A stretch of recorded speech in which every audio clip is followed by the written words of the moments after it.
नमस्कार, मी सुवर्णाच रेसिपी मराठीमध्ये तुम्हा सर्वांचं खूप खूप मनापासून स्वागत आहे। तर आज आपण चमचमीत आणि चविष्ट अशी फिश फ्रायची रेसिपी बघणार आहोत। तर व्हिडिओ आवडल्यास व्हिडिओला लाईक करा, शेअर करा, चॅनलला सबस्क्राइब करा। चला तर मग या मस्त अशा रेसिपीला सुरुवात करूयात।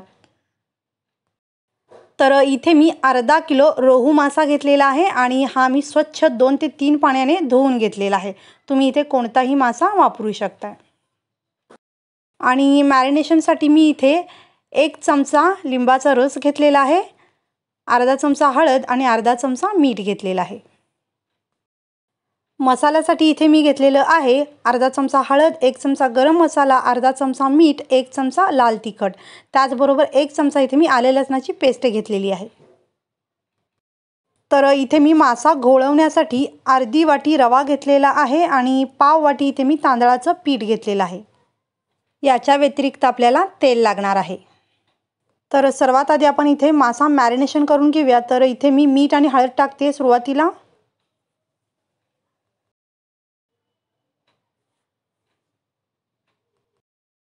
आणि आता आपण लिंबाचा रस टाकूया। आणि हे सर्व आता आपल्याला माशाला व्यवस्थित चोळून घ्यायचं आहे या पद्धतीने।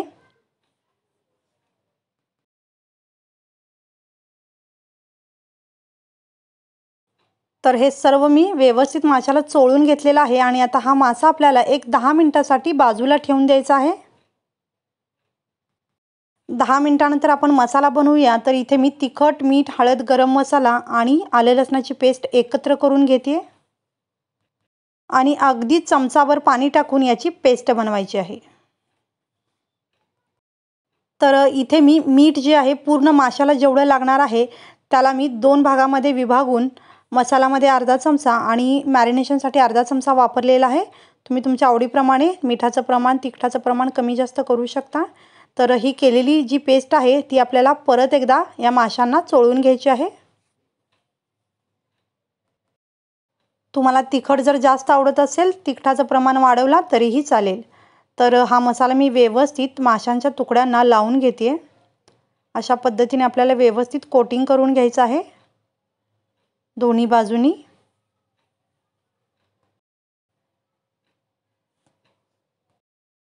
तर हा मसाला पूर्ण लावून झालेला आहे आणि परत एकदा आपल्याला 10 मिनिटांसाठी हा बाजूला ठेवून द्यायचा आहे। 10 मिनिटे झालेली आहेत आणि आता आपल्याला हा रवा आणि तांदळाचं जे पीठ होतं ते एकत्र करून घ्यायचं आहे आणि त्याच्यामध्ये आपल्याला हे माशाचे तुकडे जे आहेत व्यवस्थित घोळवून घ्यायचे आहेत सर्व बाजूनी। तर हा बघा, अशा पद्धतीने आपल्याला हा मासा व्यवस्थित घोळवून घ्यायचा आहे आणि याच पद्धतीने मी राहिलेले सर्व मासे घोळवून घेते। तर हे सर्व मासे तयार झालेले आहेत आणि आता आपण फ्राय करूया। तर त्यासाठी मी इथे पॅन मध्ये 1-2 चमचे तेल टाकलेलं आहे आणि सर्व मासे जे आहेत या पद्धतीने मी या पॅन मध्ये ठेवून घेते।